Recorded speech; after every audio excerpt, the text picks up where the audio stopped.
Hi guys! For today's video, sinipag po akong magturo kung paano mag-massage ng may ubo. Or, isi-share ko po sa inyo ang 5-step stroke massage, how to relieve cough.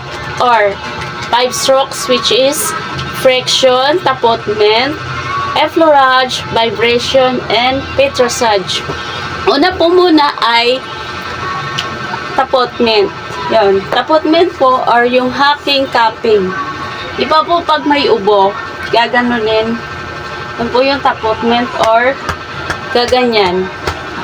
Gaganunin nyo po yung likod niya while cupping. While cupping or habang inuubo siya. Ganun lang. Tatapikin nyo lang siya. Dahan, dahan. Yun. Ganyan. Po tayo ay benefits po ng tapotment, yun po yung magmumove yung mucus or to dissolve mucus or phlegm from the lungs. No? Yung phlegma or mucus uhog. Ganun. So, next po tayo yung effleurage. Ayun po tayo First po natin is cupping or tapotment. Yan. Next po ay effleurage. Yan. Gano'n lang po, hagod. Yan po yung tamang stroke or sequence na gagawin natin pagka po may ubo yung anak natin. Or, ito po yung ginagawa ko sa aking mga client. Yan.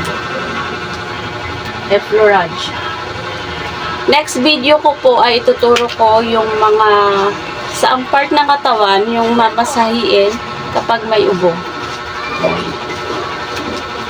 Yan po yung effleurage or sa Tagalog ay hagod. Yan, para mas nauunawaan po natin.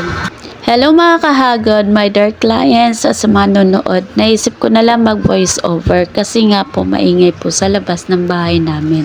So nakaka-affect po ito sa aking pag-full content. So ang next po ng aking gagawin ay petrissage. So, ang petrissage po ay to help to free up tight muscles and increase blood flow and which can assess congestion. So, guys, ito po ay ginagawa ko pong lahat ito sa aking client lalo na po pagka may ubo. At next po ay friction. Yun po yung parang thumb to thumb na ina-applied or pressure on a specific area. So, ayan nga guys, nandyan na po yung benefits na nakasulat. At last po, sa panglima ay ang vibration, which is increased relaxation. So, continue watching and follow guys dahil sinisipag na ako mag-content. Yun lang. Thank you.